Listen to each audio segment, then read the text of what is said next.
Oke, teman-teman. Sekarang saya tanya, apa saja yang mempengaruhi karakter atau sifat ya anak-anak kita atau pertumbuhan mereka?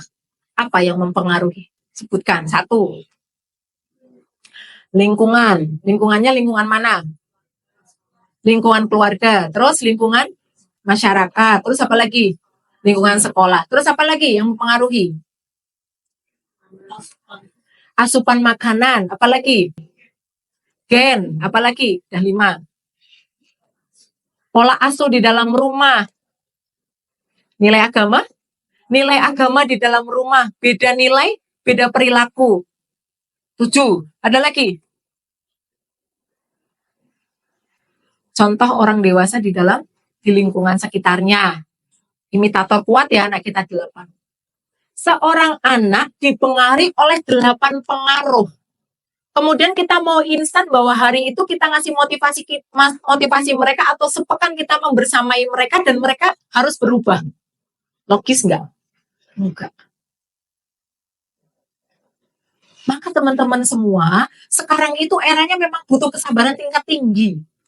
Karena kita mengasuh anak dengan sekian banyak persoalan. Belum tadi kalau mereka anak-anak yang sangat akrab dengan media sosial. Untuk mampu mengarahkan itu kan mereka sudah dipengaruhi oleh banyak hal itu. Keterikatan kita satu dari sekian. Seminggu, sebulan, 1 semester kita katakan belum berubah gitu ya. Berarti kalau mereka belum berubah, apa yang terjadi? Ke-8 tadi masih mempengaruhi mereka dan mereka masih bisa bersikap seperti itu, tidak mengikuti kita, maknanya apa? Kita belum mampu menjadi daya tarik atau perubah untuk mereka. Oke, saya ulangi.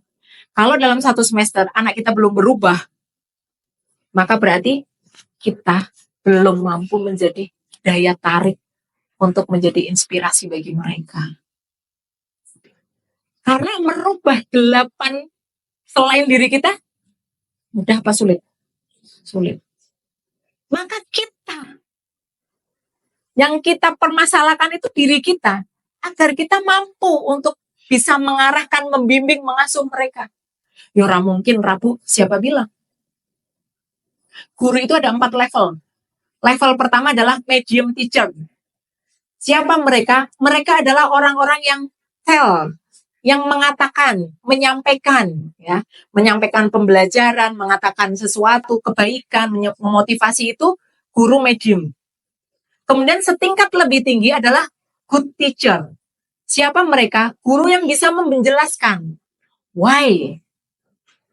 Sedikit lebih meningkat ya, bisa menjelaskan. Kenapa kita harus berbaris gitu? Kenapa nggak langsung mulai aja sih? Kelamaan. Bisa jadi di antara anak kita ada yang berpikir begitu. Benar nggak? Katanya ke sekolah mau belajar, ya sudah sekarang. Ngapain baris di lapangan? Kelamaan.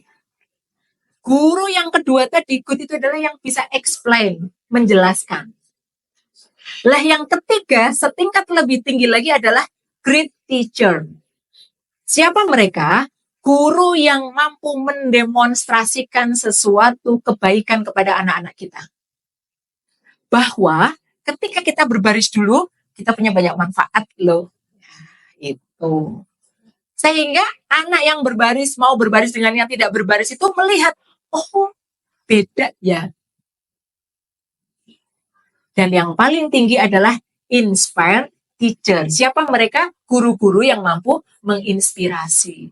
Sehingga jenengan tidak hadir, tapi motivasi jenengan, pola asuh jenengan, kata-katanya jenengan itu senantiasa diingat oleh mereka gitu. Kata ustadzah itu mah, kata ustadzah itu guru yang sudah bisa menginspire itu. Tapi kalau aku males sama ustadzahku, senangnya nyuruh aku baris. Dan kalau baris sudah suruh anteng, gak boleh bergerak. Maka kita masuk guru yang mana itu? Medium, ya. Baru hanya bisa menyampaikan. Belum mampu menjelaskan, belum mampu mendemonstrasikan, bahkan belum mampu menginspirasi mereka. Nah, pengasuhan itu seperti itu, teman-teman. Ya. yang menginspirasi. Jadi engagement kita itu kuat gitu. Bahkan kalau mau pisah dengan kita itu nggak mau, aku pisah gitu. Aku mau SD, aku nggak mau pengennya TK, mau ketemu misalnya Bu Firda ikut aku ke SD aja gitu. Itu engagementnya sudah kuat itu. Tidak asik, aku mau SD, aku nggak ketemu lagi sama Bu Firda. Contoh ya Bu Firda ya nggak apa-apa ya. Karena saya kenal Bu Firda, jadi saya mau ngomong sama Bu Firda gitu ya. Nah, itu pengasuhan. Kemudian apa tujuan pengasuhan? Satu saja saya yakin satu saja itu sudah paham semua materi ini. Kita hanya mengingatkan ya. Baik, tujuan pengasuhan setidaknya dua. Ada tujuan filosofis dan ada tujuan pragmatis ya. Nah, ini yang seringkali kita lupakan. Bahwa di dalam pendidikan Islam itu, pengasuhan itu adalah agar mengantarkan anak, agar dia tetap berada dalam fitrah penciptaan. Ini yang seringkali diulang-ulang di JSIT. Ya. Anak-anak itu sesuai fitrah. Mereka punya nilai ketauhidan, punya kecenderungan. Jadi anak terlahir itu sudah punya kecenderungan tauhid, sudah punya kecenderungan baik ya. Fujuroha wa taqwaha. Maka ketika anak kita salah, wajar nggak? Wajar, kita luruskan gitu. Karena fitrahnya memang seperti itu. Fitrahnya orang ya bisa jadi lalai. Bukan fitrahnya itu orang itu kemudian, pokoknya nggak macam-macam, enggak. Memang Allah memberikan fujuroha wa taqwaha. Nah, apalagi kalau anak-anak belum tahu konsekuensi tentang surga dan neraka gitu. Maka kalau ada guru, kalau kamu nggak sholat, kamu masuk surga. Itu baru guru yang menyampaikan. Belum mampu untuk menginspirasi, menjelaskan gitu ya. Dan semoga nggak ada yang seperti itu ya. Kamu kalau nggak sholat, kamu masuk neraka gitu ya. Masih dipakai nggak di sini? Enggak ya. Kalau kamu bertengkar, kamu nanti dosa gitu. Enggak ya? Ya. Anak-anak ya. Nah, kita mengeksplainnya itu berdasarkan dengan tingkat perkembangan dan tadi kondisi keagamaan mereka. Maka kenapa sekarang perlu diferensiasi teman-teman semua? Karena anak dipengaruhi oleh 8 keadaan tadi minimal itu tentu bentuknya beda-beda. Ada 15 anak, ada 15 karakter. Ada 15 kali sekian persoalan gitu. Nah, ini filosofisnya. Kemudian secara pragmatis adalah yang pertama ini mewujudkan kesehatan dan keamanan ya. Happiness ya. Mereka merasa bahagia di sini.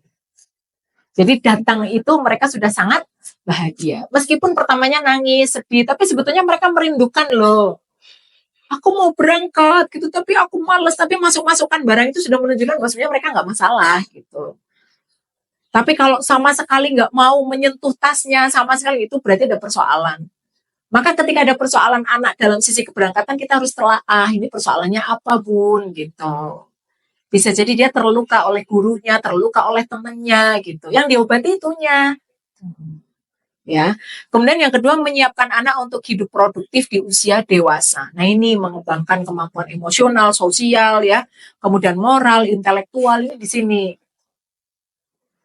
Jadi, disinilah kemudian kita menstimulus ya, berapa aspek perkembangan teman-teman? 6 ya setidaknya ya, 6 atau 7. Ada keagamaan, sosial, emosional dan sebagainya gitu ya. Nah, itu setidaknya itu kita optimal. Yang 3 adalah kemampuan mentransmisikan nilai budaya. Karena agama itu warisan ya, warisan. Dan ini harus kita biasakan ya. Ini tujuan pengasuhan setidaknya ini saya mengingatkan kembali